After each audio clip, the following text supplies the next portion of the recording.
Positioning ng wheelchair nyo. Pangatlo is yung seating position. And then, angle, wheelchair, angle, yung 90 and 45. Wheelchair, kung saan nyo ilalagay. Wheelchair position. Then, pangatlo, yung foot pattern. Yung pang-apat is yung seating pattern or seating position. Then, yung transferring na. Okay? So, ang i-explain lang muna ni Sir, puro hemi muna ha. So, sa hemi, automatic, diba, itong bed, i-scoop nyo siya, diba? Tapos, lalagay nyo siya sa edge ng bed, tapos, dapat naka-seating position na siya. So, dapat po, kung nasa bed siya, wait nga lang, bakit dito? Oo. Okay. Gusto nyo ba doon para mas actual? Kaya nyo i-imagine. Basta dito rin kayo magta-transferring. Yung tamang yan yung mobility. So, nakaganan kayo. So, una, ang hemi po, dapat, kung ito po yung bed, 90 degree. Ang 90 degree na hemi, ma'am, ay po muna po. Ang 90 degree, ganan.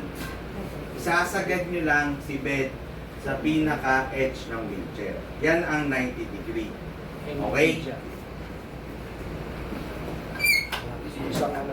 Next, pag ano, 1 feet unpainted. so dapat laging naka-lock. Okay? So ngayon, kung 90 yan, ang foot pattern naman po, dapat is naka-open. Halimbawa, ang good side ni Ma'am Handa ay ito. So ang bad side niya, ito.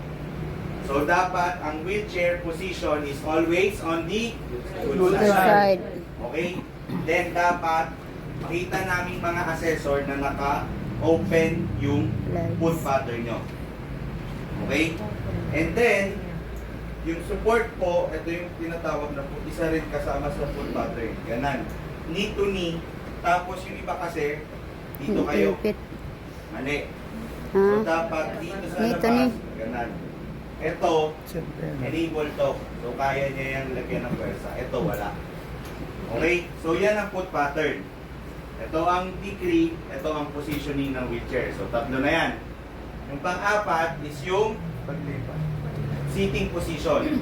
Yung seating position naman, lagi lang front seating or yung straight seating na tinatawag. Yung ganun lang. So, dalawa lang yan. It's either straight seating or side seating. Yes. So, pag hemi, straight seating tayo or front seating. Okay? Then, sa transferring, para ma-identify din natin na hemi ang ginagawa nyo, muna, 1, 2, 3, up. Then, 1, 2, 3, down. Okay? Yun ang hemi. Kailangan nyo muna siyang itaas bago ibaba.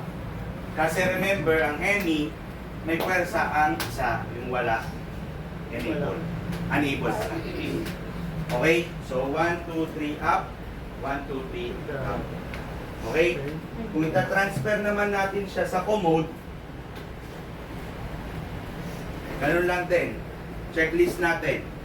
90 degree and then positioning ng wheelchair. Muna, degree. 90 degree. Yan po armrest. At armrest ng wheelchair, dapat 90 yan. Yan, ang 90. Okay? And then, yung positioning ng wheelchair dapat always on the good side. So, kung andito yung commode, dapat yung good side kayang hawakan si armrest. So, pagka dito, ibig sabihin, mali ang positioning nyo kasi hindi mahahawak to ni Ma'am Handa kung nandito kayo.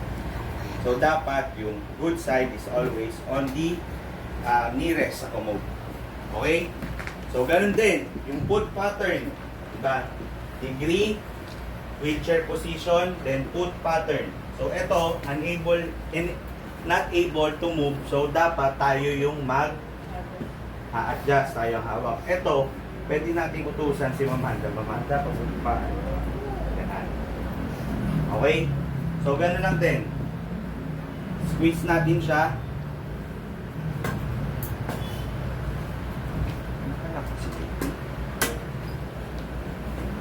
Squeeze, edge lagi. Katulad ng sa bed. So, edge din sa wheelchair. Then, next is yung foot pattern is open. Knee to knee, laging outside. Then, ang transferring last, 1, 2, 3, up. Then, 1, 2, 3, down. Okay? So, yun po ang hemi. Next,